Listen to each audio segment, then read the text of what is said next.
I'm excited for this. And we are live. I love it. And we have the scribe back with us tonight.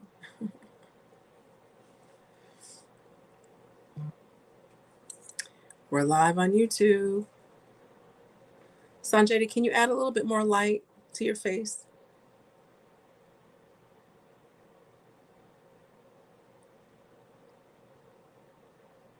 Welcome in, everyone. Welcome in.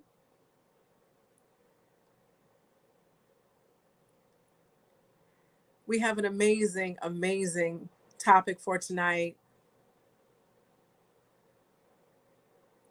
And we have a Tuesday Talk favorite back with us, the Scribe Sonjedi. People love it when he's here. Come on in, everyone. Thank you for participating. When you come in, let me know where you are. Where in the world are you? Ankh and Ma'at Tahuti. Ankh and Ma'at. Come on in. Ankh and Ma'at Waret Kamut Parata Clan. I love it when I see new people. And when we have people who are here to learn. I got a little foot heater on, you guys. It's cold in New York. I'm in New York City right now. And it's cold. And it was wet snow, which is in between wet, heavy snow and sleet. And if you live in the Northeast, then you know exactly what I'm talking about. There's just different ways to say snow. I was speaking to my mom, and there's fluffy snow. Fluffy snow. Anka Ma'at, Sanet Amara. She is a member of the Shrine of Ma'at. We have Edmond, Oklahoma in the house. I think that's our first Oklahoma. Thank you. We have Kepra Ankh Natur from Houston, Texas, Queen Mother. Was that for little old me? Thank you, Dua. Ankh and Ma'at Sen Curtis. He is a member of the Shrine of Ma'at in Painesville, Ohio, via Pittsburgh. We have Sanette Cortia. She's a member of the Shrine of Ma'at. We have Zawena Salim in New York City. Welcome. Great. We have Waret. She's a member of the Temple of Anu, our sister shrine. I was talking about the Temple of Anu tonight with my mom when I was telling her about Sonjedi and what he teaches and what he knows and stuff like that. So we were just talking about that tonight, about the Temple of Anu. We have Anitra Ankama Ansanat, Ra Kasashen, and also Parada clan, I'm assuming from the Temple of Anu. Come on in, everyone. Thank you for joining us tonight. Tonight we have a Tuesday Talk favorite with the Scribe Sonjedi. What does a scribe do? Among other things, teaching the language, teaching the Medu Neter. And I was talking to my mom about what we're doing tonight and, about Sonjedi. And I was saying, he teaches the Medu Neter. And when he studied it and he knows it and he teaches it. And so when you know that particular language, what it is of the culture, they were writing about the culture. So the more you study the language, the more you study the culture, and the more you know of the culture, and you know more about it in a very wide and deep way. And so we're going to be talking about food tonight. So this is what I was saying, with my mom about my guest for this evening. So we've got so many people here who are regulars. We've got new people. I see Connecticut in the house. That's where I'm from. Trinidad and Tobago's in the house. So we are going to get started with our Tuesday Talk for this evening. And the title is, What is Food and Why Do We Need It? So without further ado, Sonjedi, Ankh and welcome. Okay, Altan. Okay. How you feeling? Thank you for having me. I appreciate that. It's always great to, share with the family, with the Shrine of Ma'at, here representing the Temple of Anu, representing the Ari Nefer clan in the house. Okay. Um, Shout out to my clan members, Shemset Ra and Mensa Ra. Both are terrific individuals, very talented, skilled, and I'm lucky to have them as my big brother, and my big sister.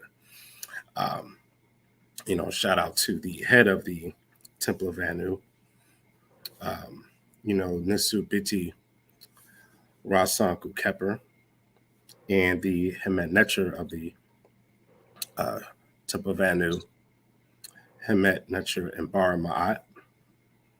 Shout out to my wife, Kaika, who supports me in everything that I do. Uh, and she puts up with me, so that's a that's a blessing on my part. Um, Shout out to my children, my two daughters. Uh, they keep me motivated. Uh, shout out to Shout out to the Elay, OIDSI, Babalawa, Obafemi Fayemi Pega. And shout out to all of my teachers, Infukishi Juhudi Meskan, Haru Hassan Kamal Salim. Shout out to Sebat Raketi Amen.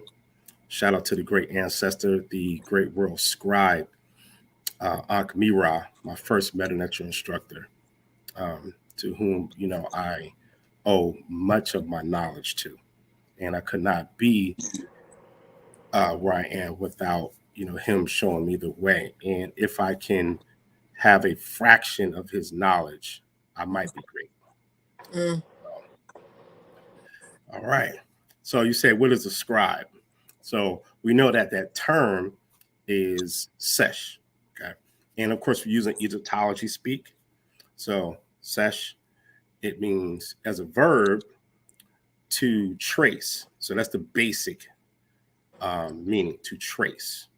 And then, of course, to write, to draw, to design, to paint, to inscribe. And your seshu or sesha ut, okay, that's the scribesses. So you have the scribes and scribesses. These are your literary griots, if you will. Mm-hmm. So in West Africa, we have the griots who carry on the oral tradition. They tell the stories. They do it through music or poetry, etc. In Kemet, they have the same thing. And the sesh, I call them the literary griots, because the wise men and women in Kemet, the vast majority of them were scribes. So when you think about those priests, the second and third priests of Amen, etc., they were scribes. Ptah-hotep, these were statesmen and women, senators, if you will. Because even the word senator is a word meaning elder. So they were your seba, sebau, sebaut. Okay. In fact, the word scholar, scholar, school, scholastic, it has the same base meaning as the word seba. So your scholar is your seba, because it has the same meaning, if you will. Mm-hmm. So a scholar is supposed to have scholastic moral, scholastic honesty, things like that, a certain level of objectivity and wisdom. So among us, we have our sebas among us. All right. And it takes years in order to get there. And it's not something you call yourself. It's something that the community deems you worthy to be such. Same thing with the scribe. A scribe or a sesh, you had to have been proven. You can't just say, well, I'm a scribe out of nowhere. Who deemed that to you? Right. Did you demonstrate, your skill in the language, and in the writing, etc.? And I can tell you, by all means, I am not the most skilled person in the world. I'm not. I'm still learning a lot. I still get a lot of stimuli from just studying the text. So And we already know the more you learn, the more you realize how much you really don't know. So, so tonight we're going to discuss food. And I know that's a simple thing. And then segueing into the ritual, how it goes into ritual. And in this presentation, I'm going to hit bullet points. So I'm not going to spend a whole lot of time on one part because this is part of a larger discussion. So other presentations here and on my upcoming channel, my upcoming YouTube channel, I'll be expanding more. So this presentation, I'm going to hit like bullet points. Okay. So basically they're like headings, from the different chapters. I'm just elaborating a little bit. And I know there was some request for a prayer for food. I think, that was passed on. So I did work on that, and it will be an adaptation. So that'll be my gift to everyone here. All right. Let's get into the share mode. Present. Share screen. Windows. I'm so glad I got a lot better at this. Okay. Can you see the screen? Let me go back here, and here we go. There we go. What do you see? African practice of food offerings, Kemetic Focus. Okay. Brief introduction. So again, this is part of a larger discussion. So this is hitting bullet points. And what we're going to do is we're going to start from the biological, then we'll go into the ritualistic, because everything does start from what you were physically doing. And what you're physically doing and physically engaged in is what becomes symbols later. Okay? So now, when you look at the background, this is the tomb of Nakhet or Nakhet and his wife Tawi. So Nakhet and tomb of Nakhet and Tawi. So whenever we mention these tombs, what I like to do is if the person has a spouse, I like to mention the spouse as well, because that spouse is represented in the tomb as well. So it belongs to that spouse as well. So this is the tomb of Nakhet and Tawi, his wife. All right, so here's some contents. Here are the bullet points.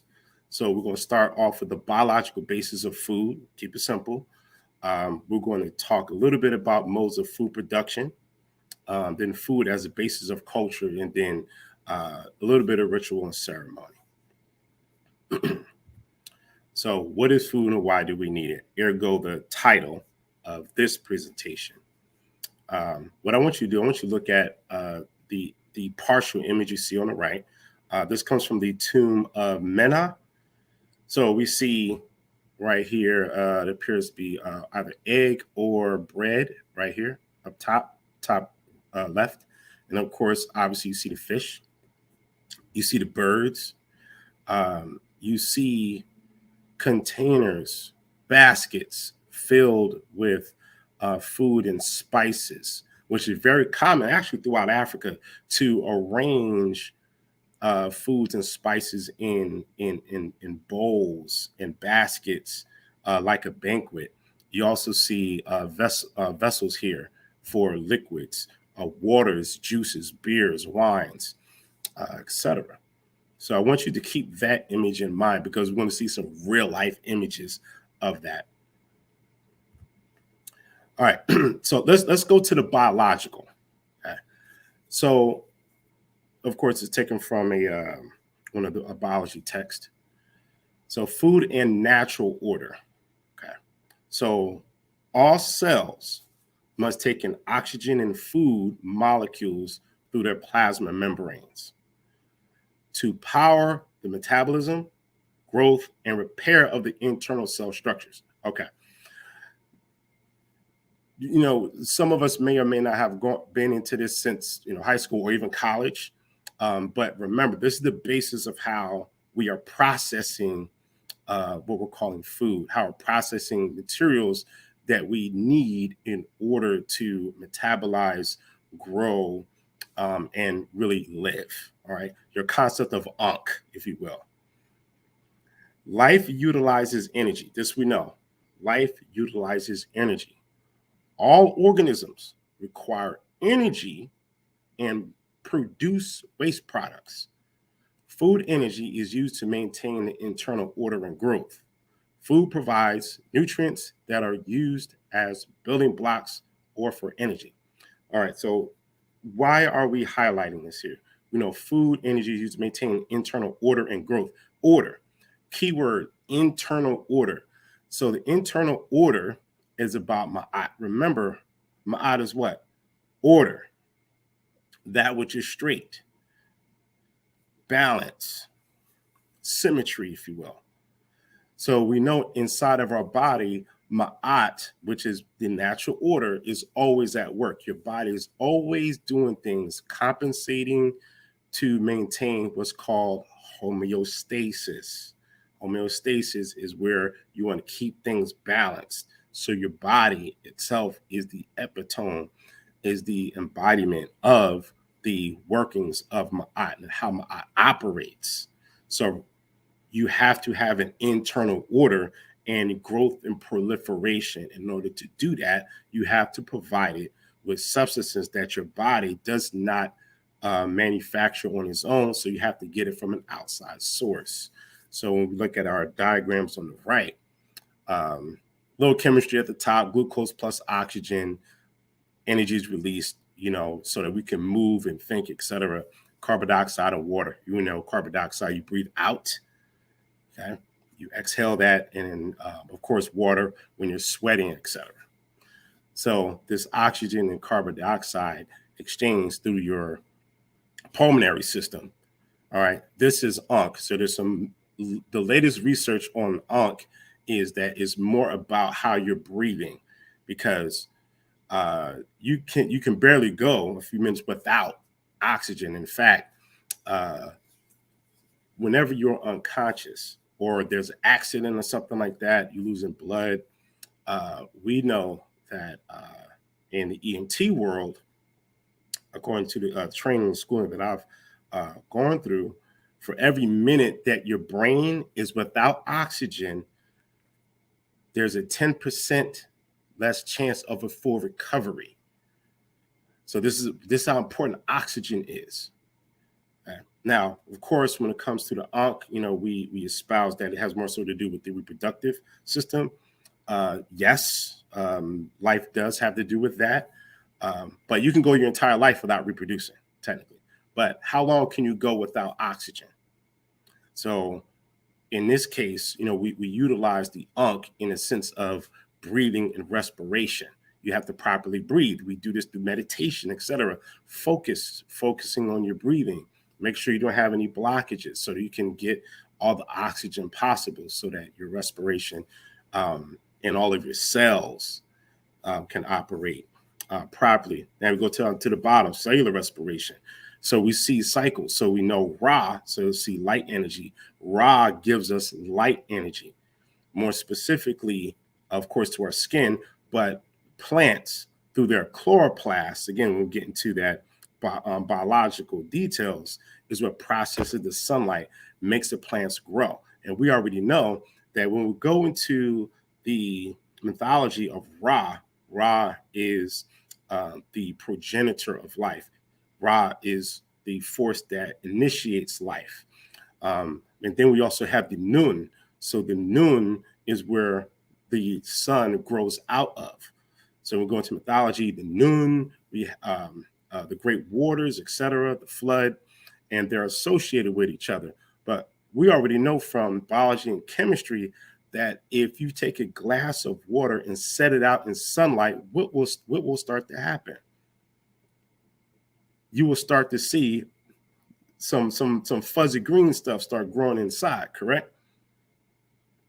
So it's Ra together with the Nun that creates life, that creates the plant life that you see there. So then the plants start to process the sun, and then we eat the plants for our food, so that to feed ourselves. And of course, we'll eat fish and other animals and things like that, grains, et cetera, et cetera. And then we give out what? Carbon dioxide and water, in which the plants consume. And it is a consistent cycle of the natural order, which is what? Ma'at, that which is straight, orderly, which means the law. So what we're talking about here, this is natural law that occurs. So keep that in mind. So now let's go to a little bit of history here. So hit this bullet point. So the late archaic Homo sapiens populations were most likely tribal wanderers who exploited a wide range of food sources. The most likely required that they range seasonally over vast territories. So most biologists, anthropologists, etc., would agree, and evidence demonstrates our earliest ancestors, of course, at least starting with the what they call archaic Homo sapiens, who are African people. They were hunters and gatherers. Went out there and got food. They gathered plants, etc., berries. In fact, some research suggests that primarily, not exclusively, but primarily, men were the ones who hunted, and women did more of the gathering, etc., and they worked together as a collective unit of food production. So over time, as food supplies become more reliable, the lifestyle became more stable and easier to bear. In turn, a safer, more stable, and longer life permitted humans more opportunity to develop their intellectual side. So here's something. Most, if not each, civilization that ever sprung up on Earth always sprung up around water. Why water? Because water is your what? Your supply. Because we have to have water. In fact, you can live over a month. I don't remember the exact time, but it's definitely over a month. You can live over a month without food, but you could barely live a week without water. So first we have what? Air, which contains oxygen, nitrogen, and other elements necessary for you to breathe. But primarily you need that oxygen. And then after oxygen, the next most important thing for you to have is water. So you see now how we're building this up. We're building this up. These are things necessary for life. So these civilizations that sprung up around water, lakes, especially rivers. River water is usually healthier than lake water or swamp water, of course, and even more healthier than ocean water. So make sure you look up why you should not drink ocean water. You can drink river water. Of course, you want to clean it, but you do not want to drink ocean water. Somebody look that up. That's your assignment. It is said that it is the eating of fish that more than likely catapulted our brain development forward. Because what does fish have? Fish and sea vegetables. Many of us who are vegan, vegetarians, etc., or at least incorporate that into our diet, are familiar with sea vegetables like hijiki, seaweed, etc. Many of us eat fish. What does it provide? Omega fatty acids, which we need for our brains. So there's certain types of fats we have to have for our brains to function. Our nervous system needs fat in order to operate, in order to have the proper lubrication, so that what's called action potentials or electrical impulses to move smoothly across the nerves. So with the eating of fish, i.e. the Happy River, the Niger River, etc., um, the rivers in Central Africa, um, when they call the Green Sahara, etc., those lakes and rivers in Southern Africa. So we're eating sea vegetables and things and providing our brains with omega 3, omega 6s, these very important fatty acids for our brain development, which then gives us the tools and mechanisms and the internal environment to intellectualize development of society, how to make tools, how to make things more efficient for ourselves. Okay, so I'm just going to talk about this briefly. So now we have to have food. So now as time goes on from our earliest ancestors, we are figuring out what are the best ways to acquire food and how to reproduce the same results of acquiring food. So foraging, we know that this is where you're doing a lot of planting. You're planting, you're doing some gathering, etc., but in a limited space with a limited population. So that's foraging. Then when you get into horticulture, uh, this is where you're doing something similar as foraging, but you probably have some little hunting in there, expanding more, and then you have pastoralism. Pastoralism is where you are following the herd of animals, the herd of animals. So uh, you're gathering them together, following them. You may use them for milk, etc. Like in the next slide, we'll take a look at that. Uh, you could use them for meat. You could eat what they eat. You know, if they're not eating grass, because we don't really have the stomachs to eat grass. Um, so a wide range of things that can happen with pastoralism, and you're constantly moving.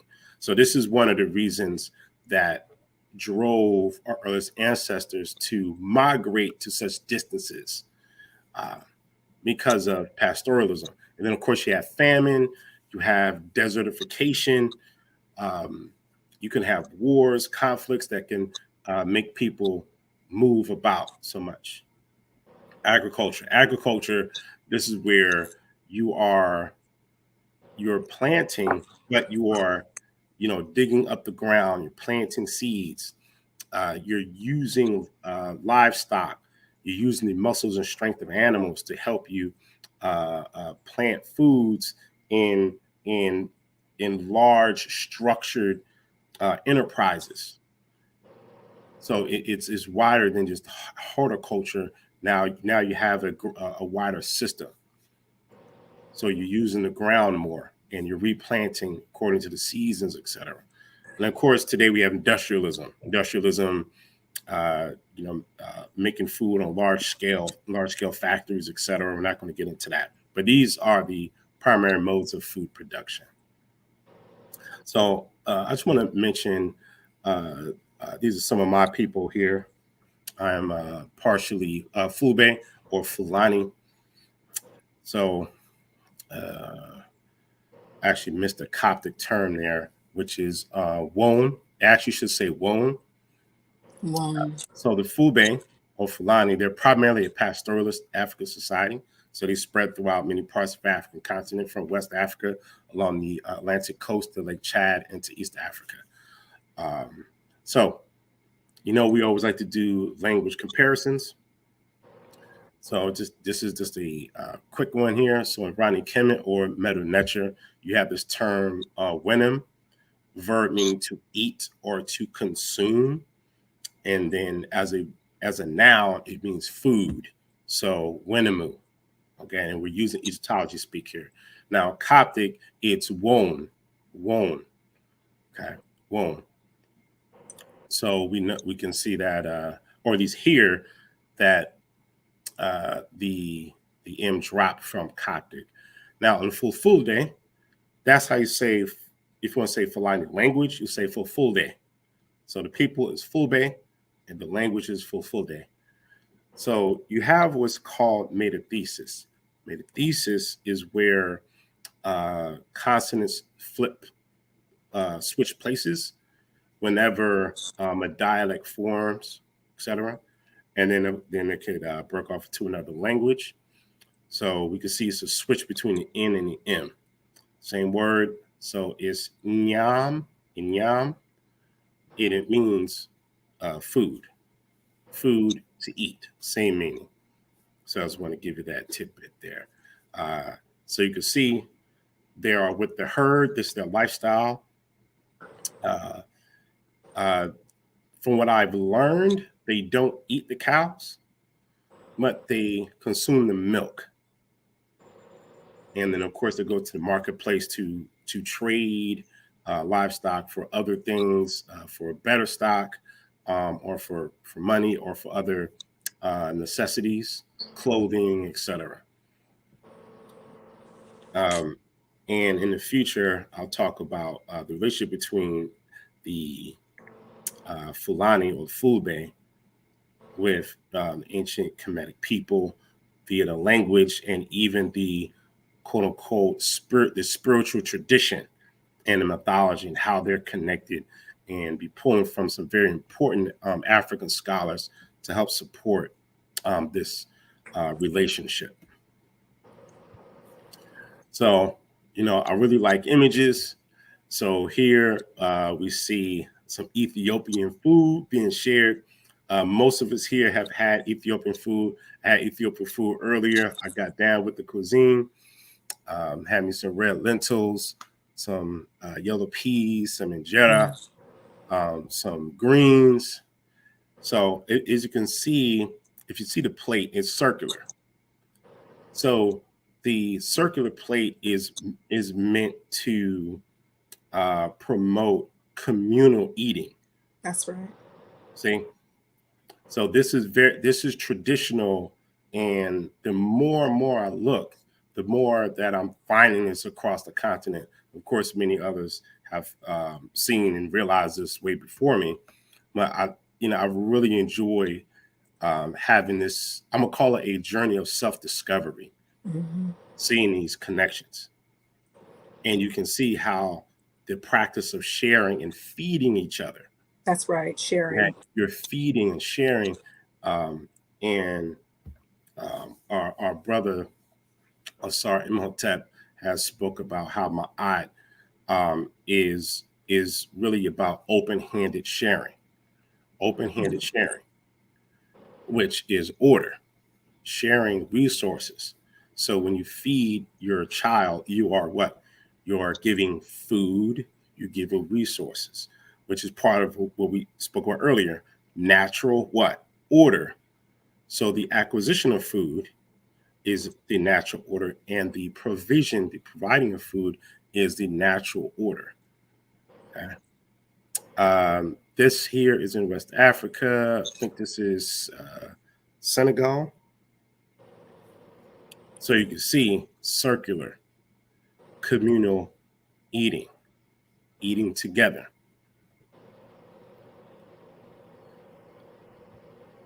Now this is in Egypt. This one's from Egypt. Again, communal eating, circular plates. Do you know what that is, Sonjedi? It's a type of grain. I've seen pictures of Egyptians. When I say Egyptians, I'm still meaning Kemetic people, and even Sudanese take large bits of bread, and they're cooking it on top of rocks or small boulders, if you will, and they put in it, and it lays all around the rock or a small boulder, and then they take it off, and it's really big. So that's what that probably is. Similar to like injera bread, injera like a strong pita type of bread.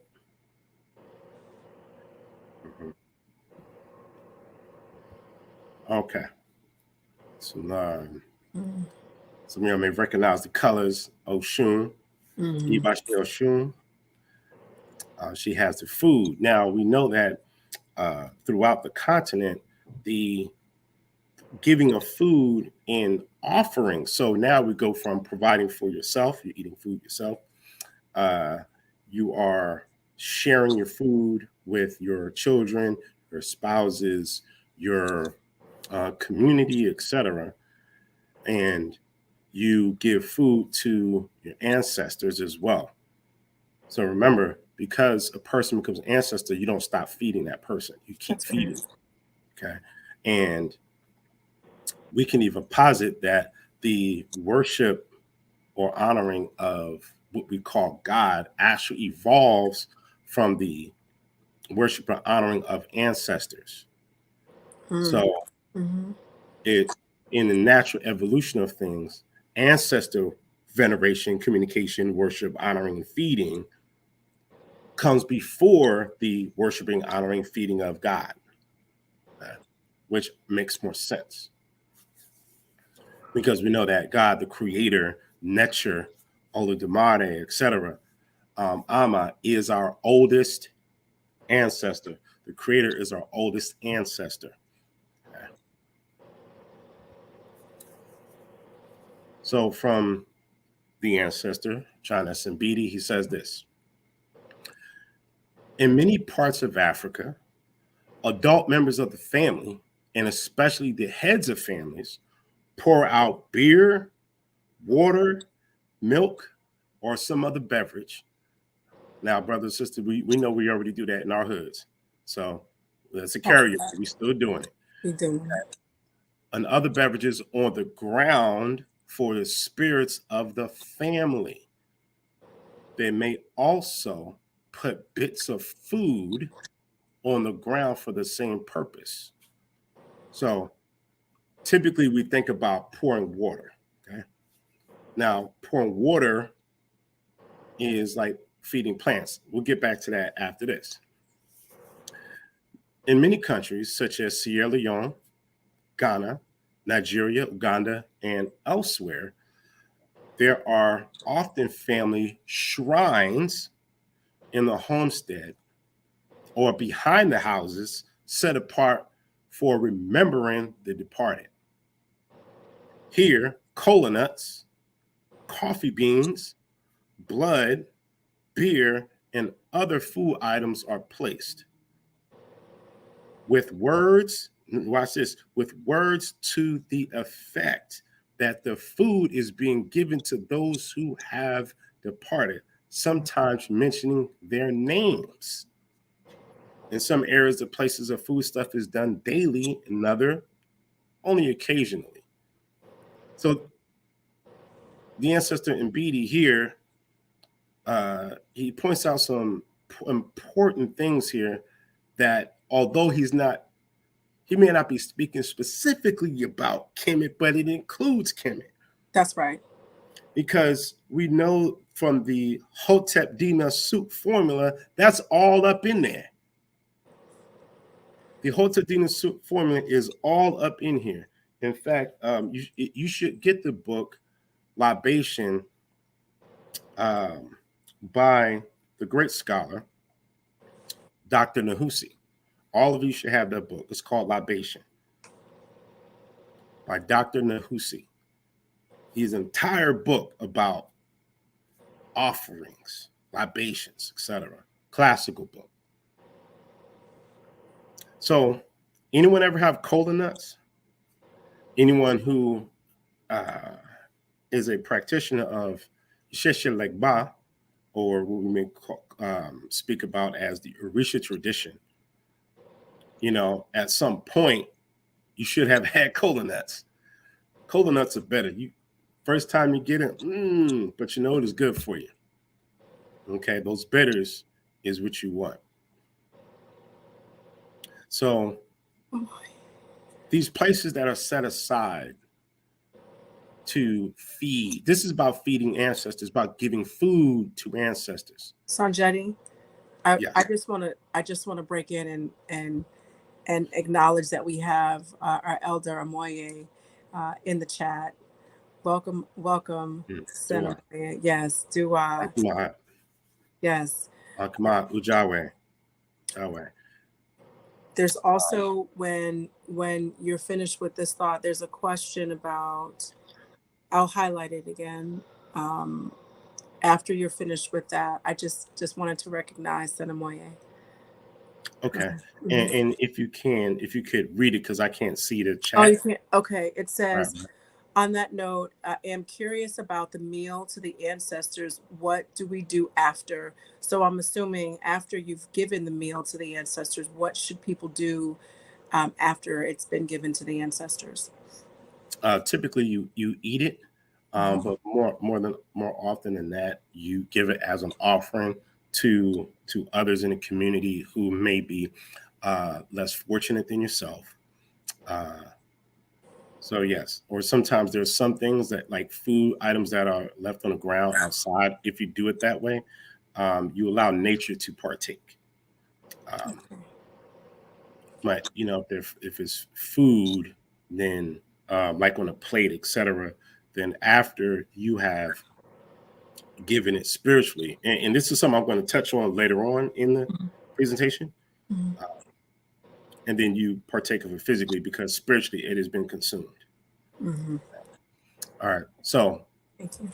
uh, all the family shrines are in the homestead or behind houses. So today, behind churches, some traditional churches, uh, they'll have what cemeteries behind the church, which that structure is is reflected here because that's a place of ancestors.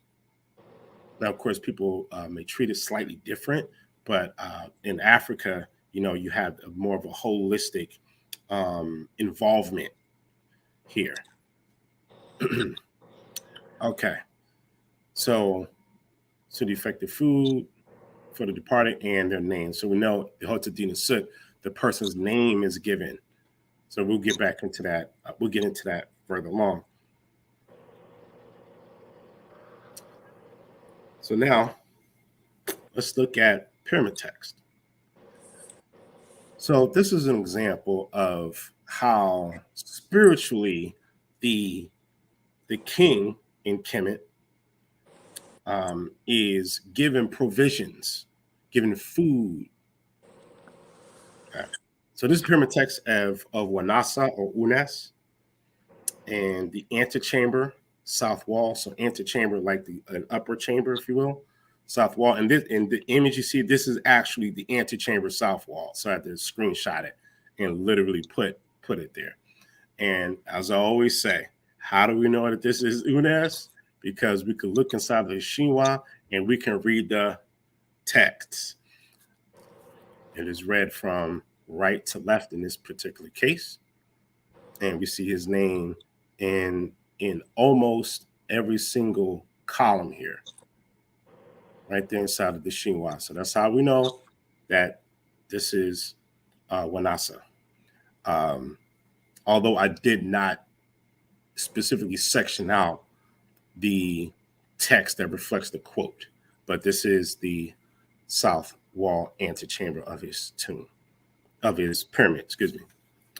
Technically, that's the same, it means the same thing actually, but all right.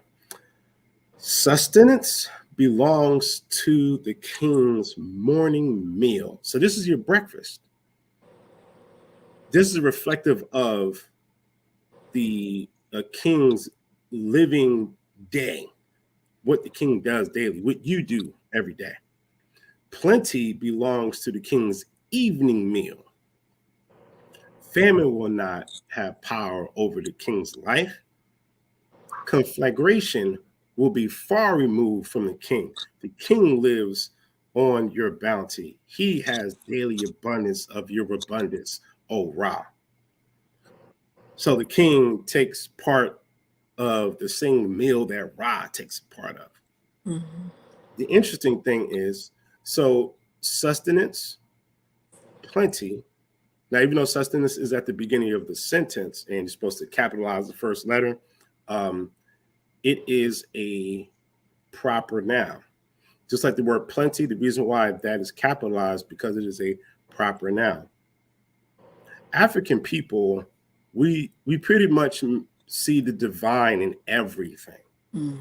So sustenance is a deity itself. Mm-hmm. The concept of having sustenance is a spirit.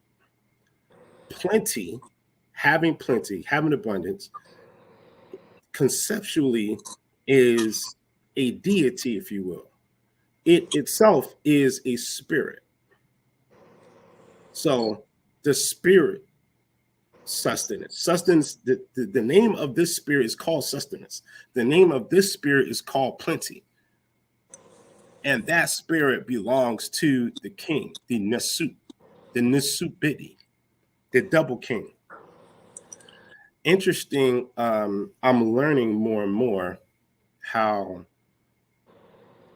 at least for the Fulbe or Fulani, they eat breakfast and then they eat at dinner. They don't really do like the lunch thing. So I found that interesting that in this passage, it says the morning meal and the evening meal. It doesn't say anything about a lunch. Mm-hmm. And I found that in a few other places in the pyramid text, in other areas as well. So I found that commonality. So we can think, do we really need more than 2 meals a day, like large meals a day? So we can look at how people are eating. In fact, the great scholar Robin Walker, who's the author of the book When We Ruled, you should all have that book. He discusses how during the period of the Songhai Empire, how we have records of such detail, even to how they had their daily meals, and that they only did 1 or 2 meals a day. So he pointed out that this is calorie restricted diets. Calorie restricted diets. So we know that when we overeat, we have, issues with our weight. We have cardiac and heart problems, diabetes, all kinds of things that go wrong from overeating. So many of us who are listening to this program, have some type of awareness of how our diets affect our lives, and have taken steps to make those positive changes. Or some of us were even born into it. But here we go back to ancient Kemet. We see 2 meals. We can assume here 2 meals a day. Mm-hmm. Calorie restricted diet. Okay, so this is the text of Pepi. Antechamber, east wall. When you look at the image on the right, we know that this is Pepi because we can read the text.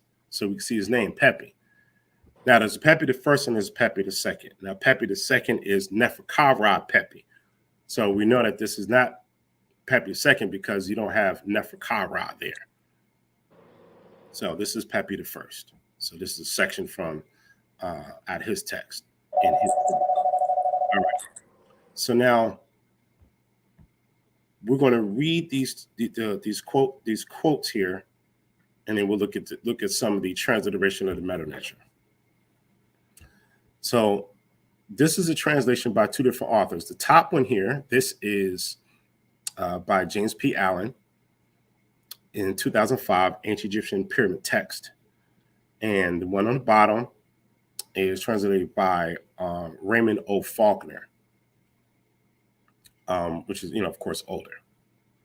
So I wanted you to see the two variations of the same text. So recitation. So many of you who have studied meta nature, when it says recitation, it means words spoken. So that is Jed Medu. Words spoken, or words to be recited, words to be spoken. So you don't just read these things, you say it out loud. So I'll read both. James P. Allen's translation. Greetings, sustenance. Greetings, abundance. Greetings, grain. Greetings, liquid. Greetings, you gods who lay a meal for the sun and food from the sustenance in the great immersion. May you let this Mary Ra eat from the great immersion. May you let this Peppy eat from the sun's leftovers, for I will sit on the sunlight's chair. Now for Faulkner's translation. Hail to you, food. Hail to you, abundance. Hail to you, grain. Hail to you, flour. Hail to you, you gods who lay a meal before Ra, who, ... which food, who are on the great flood. I shall eat of that which Ra bites, being seated on the throne of the sunlight. So again, sustenance or abundance or sustenance or food is a deity. It is a spirit. It is both physical and symbolic. It is microscopic and it is macroscopic all at once. Greetings, abundance. So what's happening here? You are speaking to your food. You're speaking to your food. You are having a conversation with the sustenance that goes into your body, that feeds your spirit, that keeps you alive. This is a relationship. So when with African concepts of environment, our reality, etc., we know that everything has a spirit, some type of life, some movement and origin, etc., from which it comes and which it develops. And everything deserves some type of agency. So as you can see, the food has agency here because you are speaking to it. You are greeting your food. You are respecting that which gives you life. You are speaking to grain. Grain, hail to you, greetings to you. I come before your face. I'm facing you. Let's go to the transliteration up top. So, see if can you see my mouse here, my cursor? Yes. Okay. So, do I? So we know Nazareth. So many of you have used, or utilized, or heard Nazareth. So it's usually translated as greetings. It can be translated as hail to you, but in a more literal sense, it's I consult before your face, if you will. So this is an archaic greeting that now is used in ritual and used for deities. Whenever you find statements, phrases that are used primarily for deities or in ritual,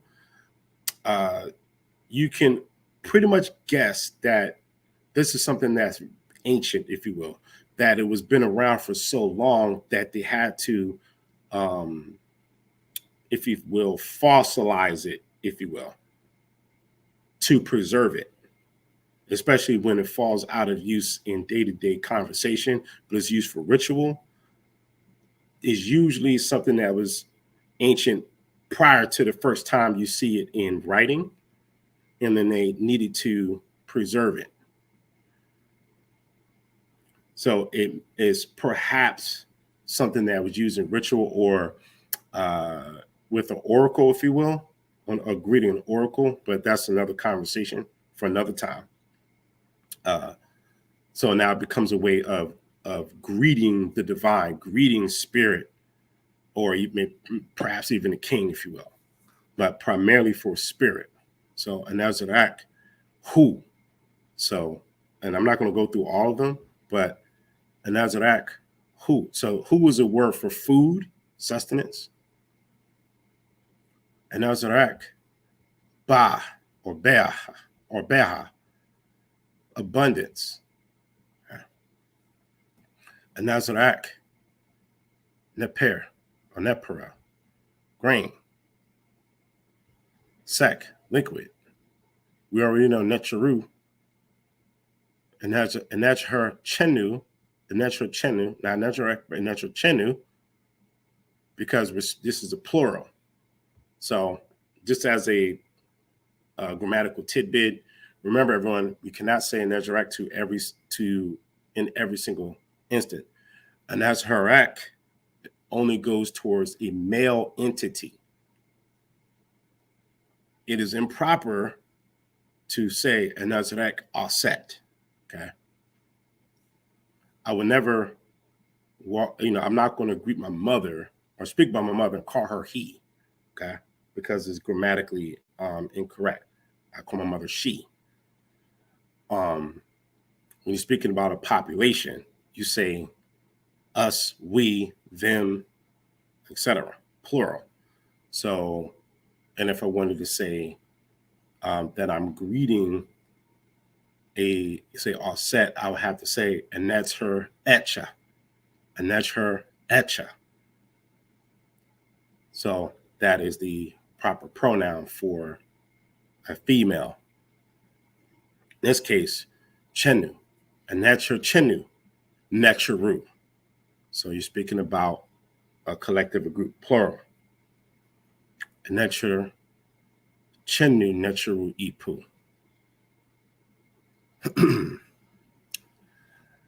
So now you're saying greetings, you gods, or you necharu, if you will. All right. So I have an alternative. So at the bottom, hopefully you can see that's an adaptation. So you can take this, you can use this if you like, in your own prayer. So this is my gift to you. So I modified it slightly.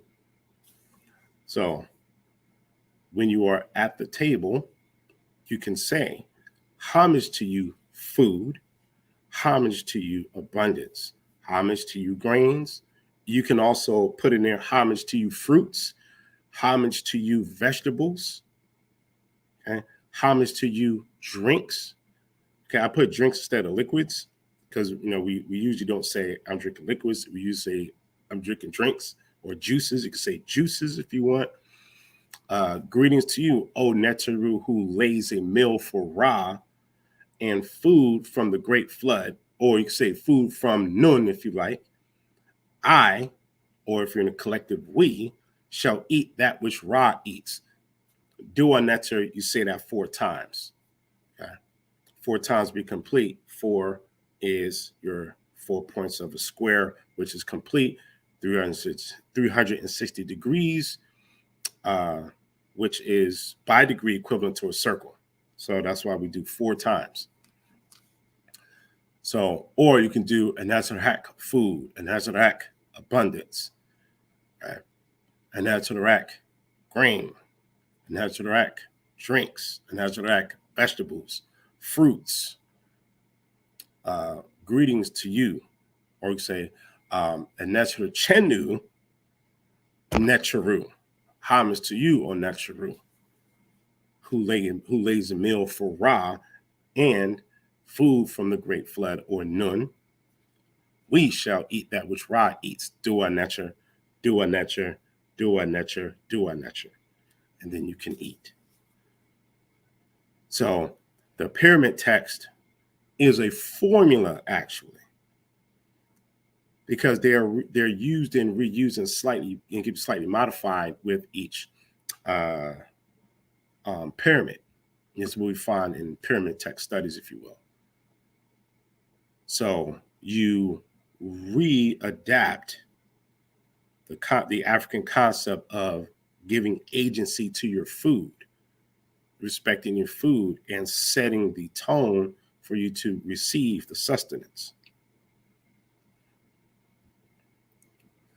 All All right, let's go to our next slide here.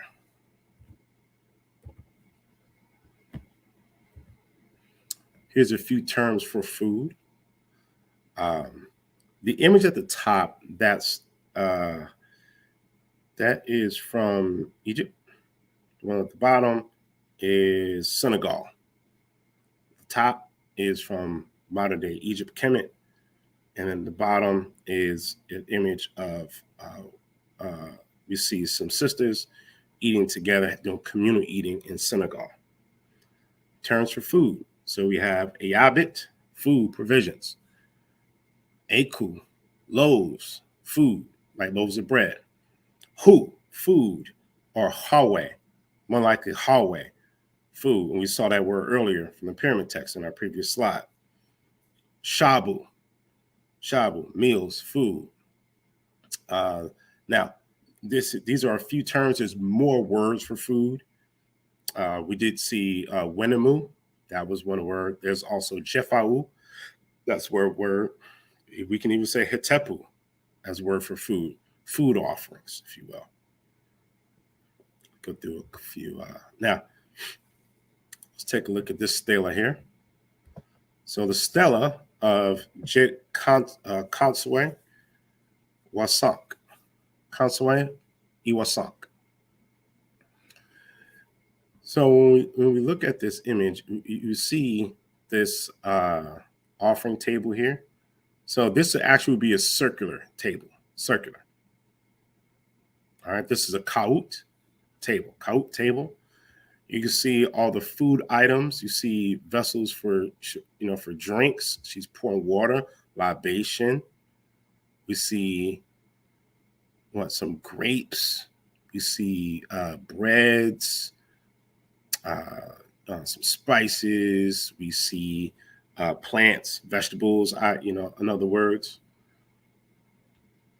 we have how many? 1, 2, 3, 4, 5, 6, 7, 8 columns. So we have 8 lines here reflecting each of these columns. So we're gonna read through this. Have the transliteration there. No, we have a few scribes in the building, so y'all can check my translation and transliteration. I did modify the original translation. I'll explain that in a second.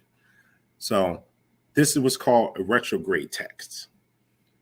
So although it's read, the words themselves are read right to left, but the columns are ordered left to right. So it's called retrograde text. Starting with the far left column, we're going to read right to left. So this is an offering which the king gives to, so we know that's Hotep Dinasut, to Ra Harukuti, the great god or the great Necher, Lord or Naba of heaven. So here's my transliteration. Heru Akuti, Necher Ea, Neb Pet. That he may give, so that's DF, he give, an invocation offering, so it's Predit Karu, consisting of offerings and foods to Osiris. So Hetepu Na Wasiru or Wasaru. Lady of the house. Now we're on the third column here, right here. Lady of the house, the noble woman, Jet Kansu. Now it cuts off there, right about here. So the scribes in the house, you can check my accuracy there. So Jet Kansu, so here it's Nebet Per. Now, of course, here the T is not there, but we understand it's implied because we're speaking about a woman.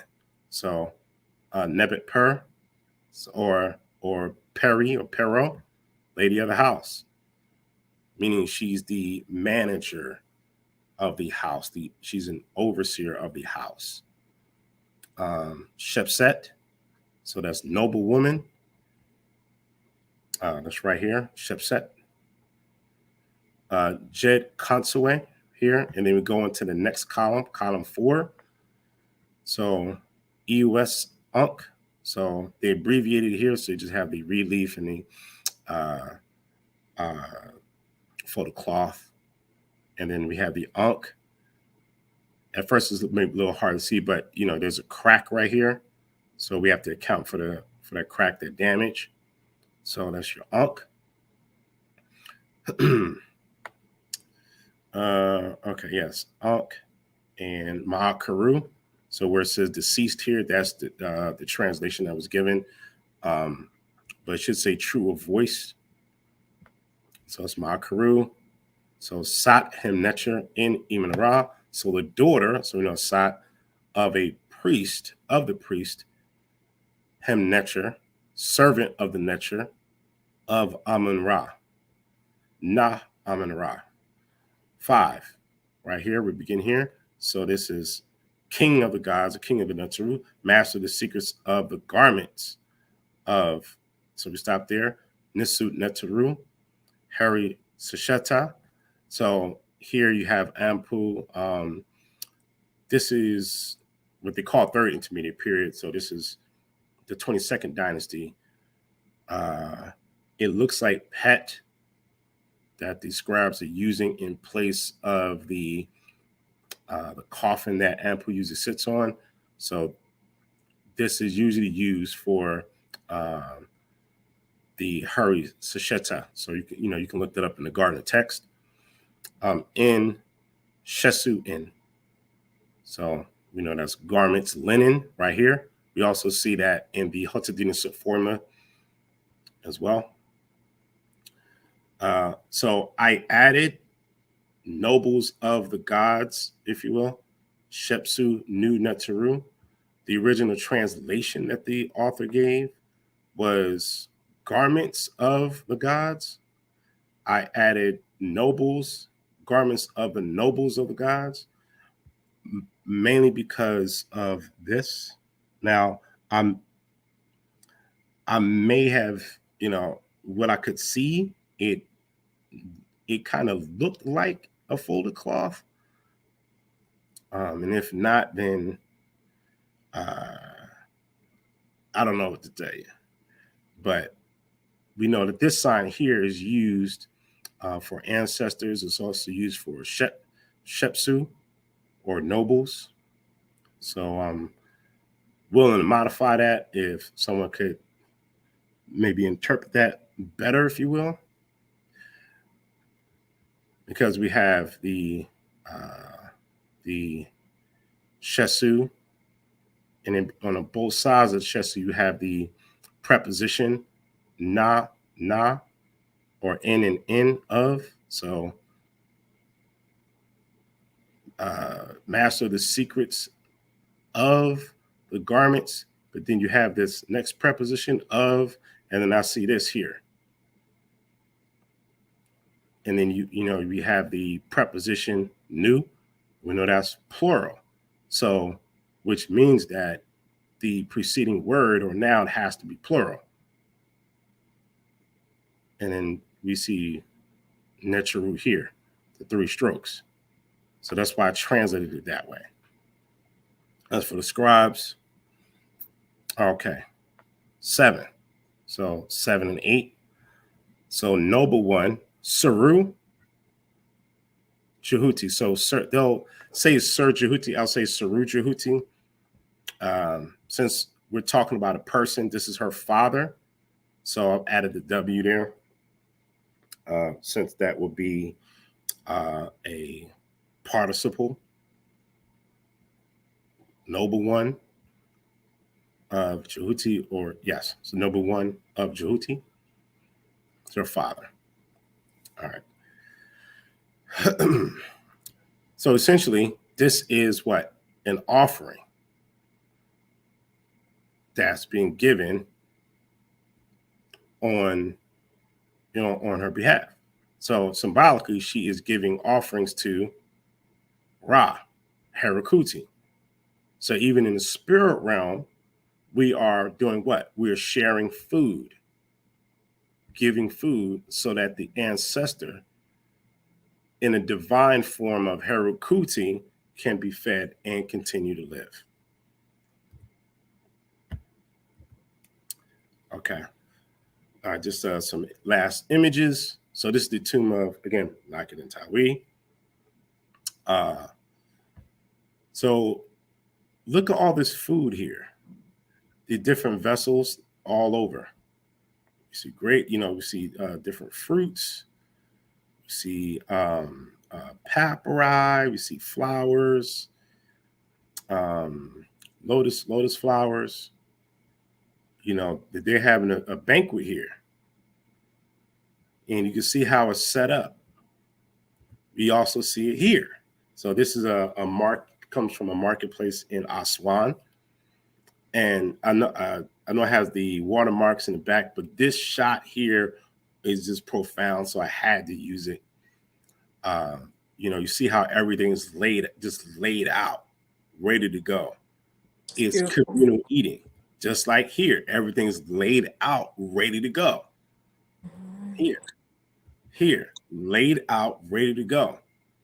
That's why I had to have some Ethiopian food earlier, and we did communal eating, laid out, ready to go, just like this. See all these bowls of food and what sustenance, provisions, shabu, jefau, shabu, jefau. Yeah.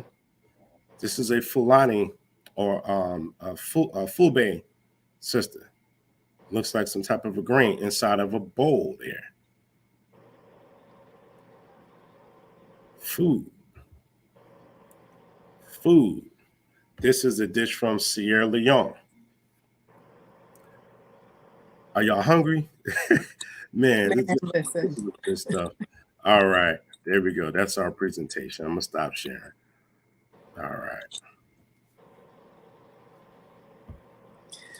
Sanjay, that was amazing. That I feel like we just went back in time and we were able to see how we as African people continue to communicate with each other in what I like to look at as a cyclical, like a circle.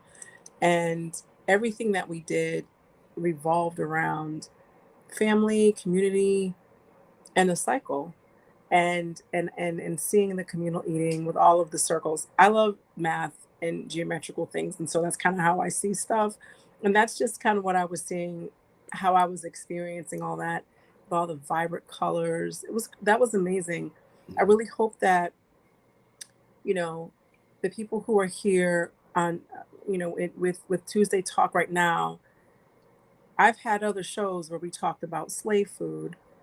I've had another edition of Tuesday Talk where, we talked about being vegan and you could see fresh food. And although we have clear evidence that our ancestors ate meat, it wasn't slave food. It wasn't contaminated. It wasn't something that did harm to the body. It wasn't something that, you know, would, would make us sluggish and unable to really think. We were also connected to our food, you know. So I one of the things that I'm hoping is that we can take what you've learned today, even if it's the visual, the beauty, the holistic component and the natural component to the food, and think about some of the other Tuesday talks you've had about food. It is so important to understand, just like what Sanjay was saying, that food is sustenance, it's life, it's divine, it is a deity. It is in alignment. It is in line with Ma'at. It is Ma'at. It's what we've discussed before here in Tuesday Talk. It's what you've heard Sanjay talk about in other Tuesday Talks. And it's important to reconnect and be practical in everything that we do as it pertains to reclaiming our paradigm as African people and reclaiming our customs and our traditions and our perspective and the literal functional practical things that we do every day. So, it'd be interesting for me to see in the chat what it is that you're going to do different, that is different than what you do now. What are you going to do after we just listened to and saw everything that Sanjeti has given to us? One thing I'm going to do is try to have more communal eating. Try to have more, food that connects us to what it is that we do. Okay, and that is more in our paradigm, in our perspective. I hope this is making sense, and that Yeah. I'm not just Um, rambling. no, We not at all. I mean, you're processing. I mean, I'm right. processing. Um, if I even seen well, it was a statement in the chat about seeing or not seeing meat, if you will. Mm, Um, so there were images of birds. mm, So in ancient Kemet, they did eat birds. And again, and that's if that person was speaking about um, the Kemetic images. Uh, some of the other dishes, people, in West Africa do eat meat, beef. Some people eat pork, so that, we have to be real about that. Um, some places, Central Africa, they eat pork. So remember, we have, just like in scholarship, we have to have honest, objective scholarship. that's Um, right. so here we have to have, honest, objective scholarship. So as as the community, calls me Seba, that means that's scholarship. So I have to be honest about the information and not try to bend it, to make a false picture. Right. So it doesn't mean you have to eat meat, but it means that we can't be dishonest. Say, oh, all African people were vegetarians. Like that's Because not a that's not reality. true. That's not a reality, and Right. we don't have to do that. If we choose to only eat plant-based foods, then we eat plant-based foods. It doesn't mean we have to, retrograde that idea onto the past or on the people living today. Okay? So, and remember, even earlier, that when you go into anthropology and the diets of ancient people, we ate fish, okay? And it's the eating of fish that helped to propel our brain development. So, we're not committing a sin against the creator of the universe by eating flesh, okay? That's not a reality. Um, It just means that if you choose to eat a plant-based diet, which is healthy in most cases, then that's what we do. Um, there are diet restrictions. So even when you go to in Kemet, in the temple of Esna, the temple of Esna, ESNA, um, there's there's rules on diet restrictions before you engage in your priestly duties, your seasonal priestly duties, such as one should not eat certain foods, especially certain meats, 3 days, 9 days, even more before priestly service duties because of a cleaning out purification period. So now, of course, think about this in a practical sense. If you're eating a whole lot of hamburgers and things like that, Mm. reality, you're probably going to have a lot of gas. So, you know, you don't want to be in a temple and your stomach's always rumbling, right? So let's say, okay, look, don't eat these things before you start your priestly duties. Now, again, I'm speculating, but I'm trying to think in a practical sense. Uh, which is why in many religious services, different religious services, it's rude to pass gas. Okay, because it's flagellants. It's putting evil spirits in the air, if you will. Okay, because that's what it is. It's evil spirits. Anything that disturbs your peace or Hmm. gives you like you know, is something that distracts you from your focus on what's positive and the ritual and ceremony. So you can't be in there, singing and celebrating, or it's supposed to be in quiet solitude, and someone lets off because they were eating beef, and whatnot. So I'm just thinking about it in a practical sense. Sonjedi, can you also mention and talk about us eating pork? Did we eat pork? Was it shunned as Kemetic people? Can you speak to that? Yeah. So many places in Africa, people eat pork. So I'll just put that on the table. There's a lot of people on the continent that eat pork. Now, those who are more the Abrahamic faith today, most of them don't. Okay. Now, in ancient Kemet, where it's possible where the restriction of eating pork may have come from, or at least how those who adhere to Abrahamism picked it up from. So in Kemet, I've never seen pig on the offering table, because everything you see in the offerings, people eat that. That's in the diet. Okay. But you will not see, at least I've never seen, a pig ever put on the offering table. Now, there is an account from, I believe it's Herodotus, of in the city of Jeddu, Ranu. Maybe you could correct me on this, Ranu. The degree is called Mendes. I believe that's Jeddu. If you could check that. Make sure I'm correct on that. They had an annual festival where they would consume a pig. Okay.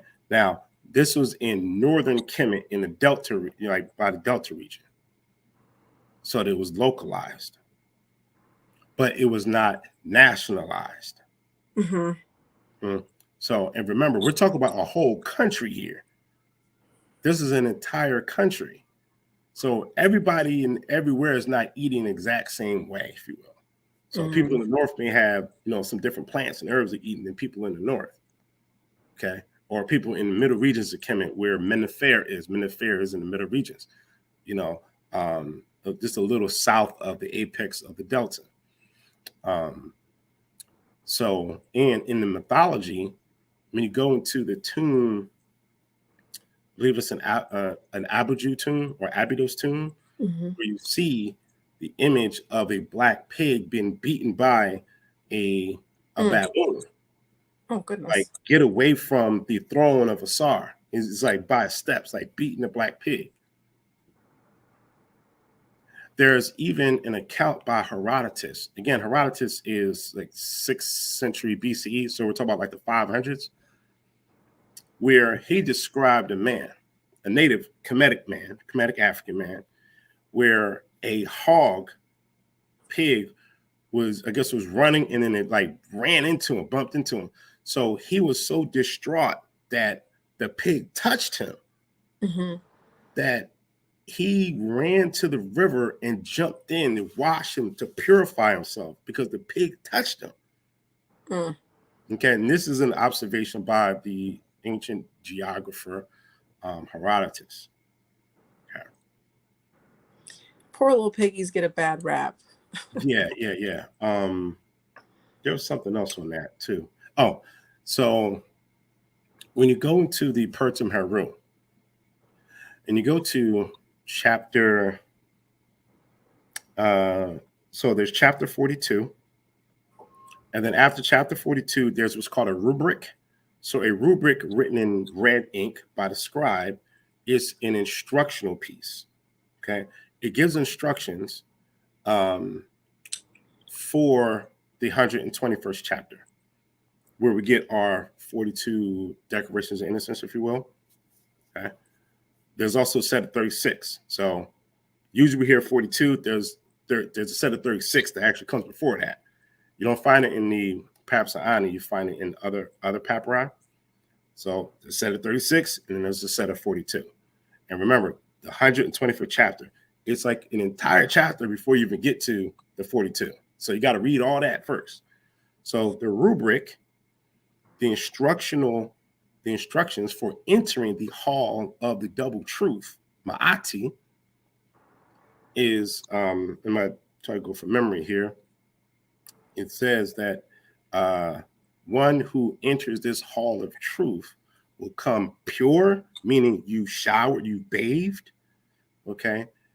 Pure and clad in white linen, meaning you bathed yourself, more than likely with like natron, similar to baking soda, if you will. You wash off water and all that kind of stuff. You put on white linen, and you put on coal and myrrh oil. It mentions specifically myrrh. You put that on, however you do it, and you enter a space that has not been trodden by a two-hooved animal. What is a two-hooved animal? Pigs. Okay. Pigs. What other animals have hooves? Cattle have hooves as well. Mm-hmm. Okay. But that would include pigs are not to enter the sacred space. I mean, I'm even tempted to, let me see if I can pull out I can read it actually. Yeah. So I'll just read it. We like to go directly to the source, right? So I'll do y'all justice and read it for you.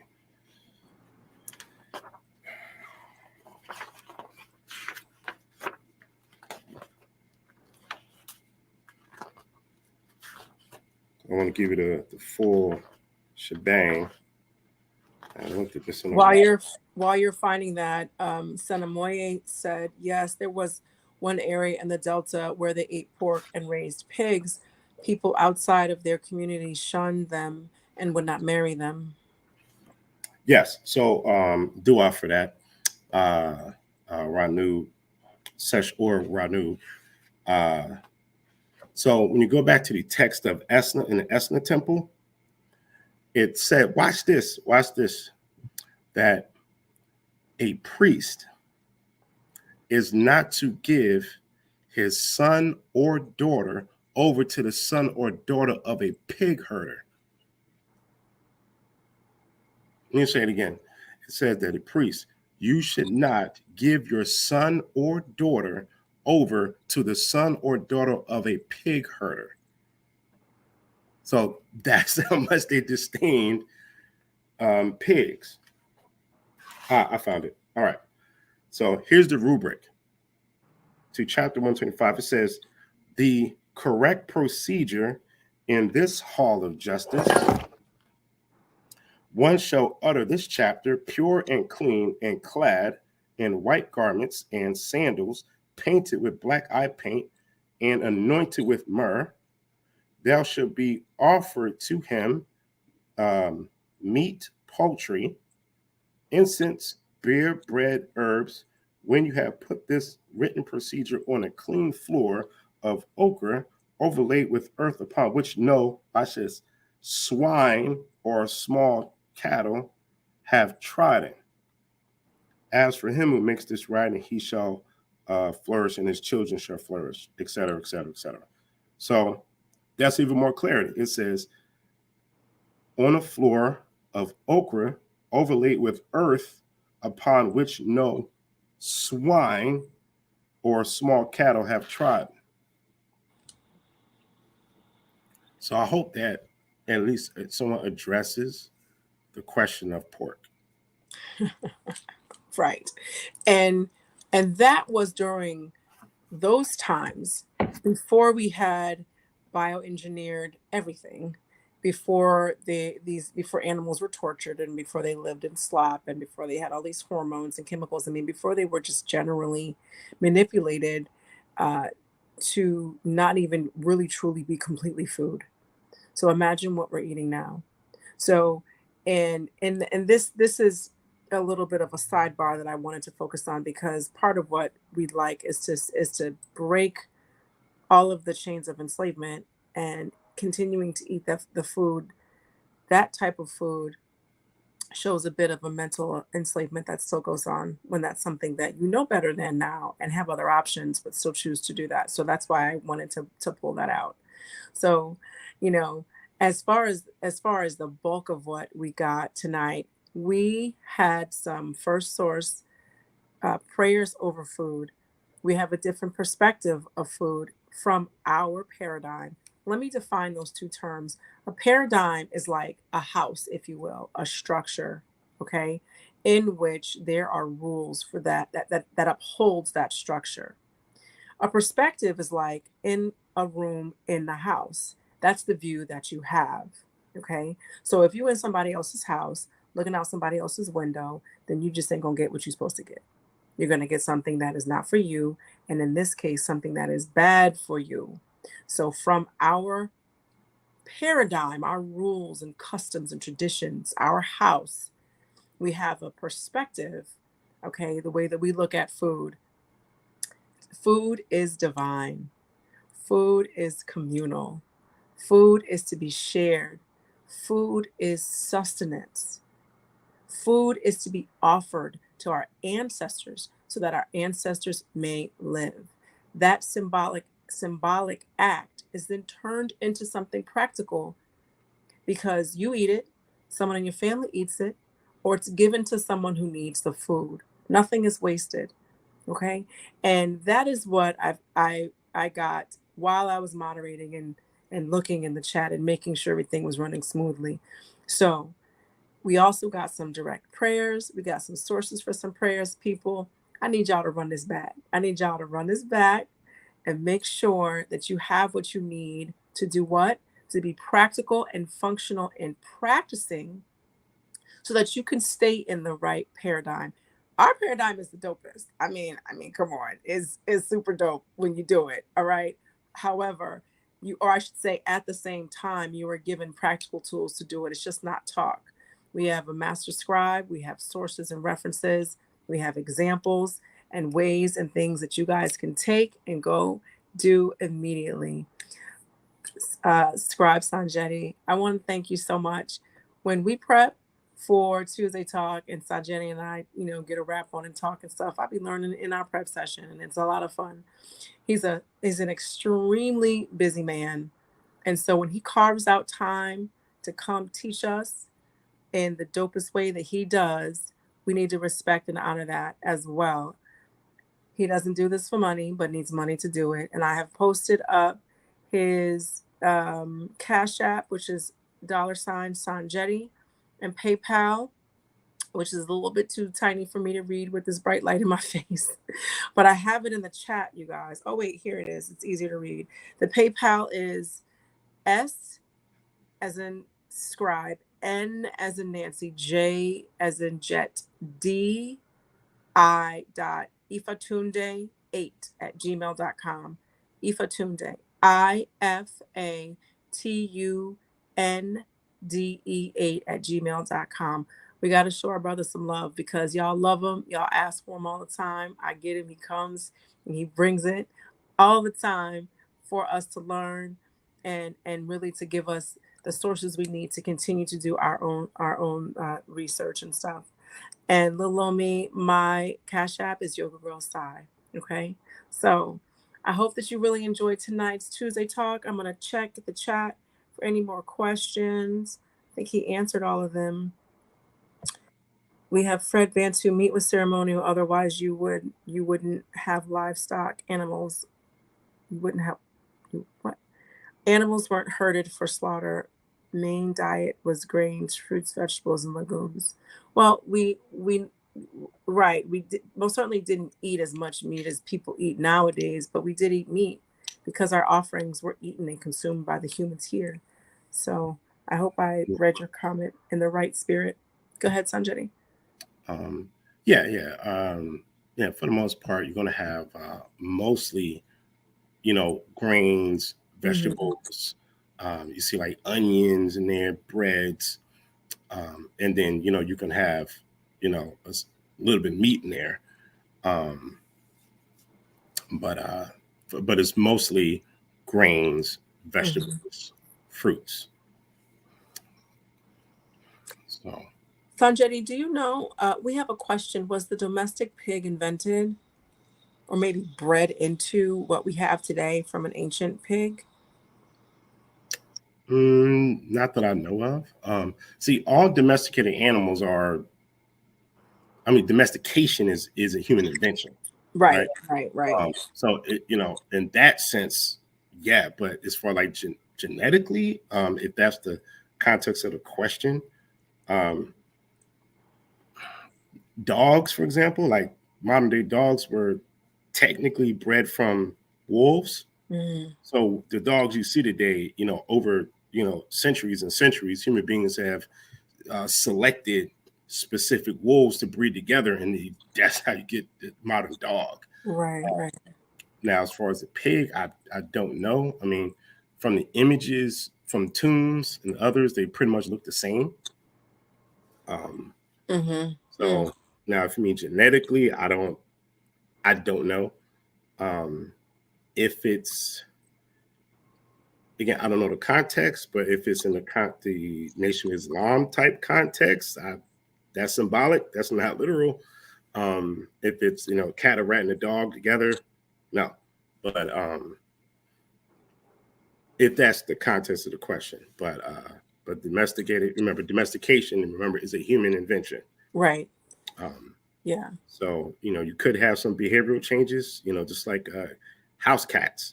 Okay, house cats are usually more plumped, than wild cats. Uh, so there's some Mhm. changes there. Their behavior, may not be as aggressive. Maybe I'm not sure, but hopefully I'm addressing the sister's question. I think so. I think I agree with you. The act of domestication in and of itself is a modern day invention, as far as I understand. Well, Or not it's modern day, ancient. Yeah, human, domestication of human. animals is thousands of I'm years old. sorry. Yeah, let me correct that. Not modern day, but human. Biogenetically engineering food, to my understanding, is modern day, and creating food, like making food in Um, a lab, that type of stuff, well, is yeah, in a most lab. Yeah, in a in a lab. right is most certainly something that is.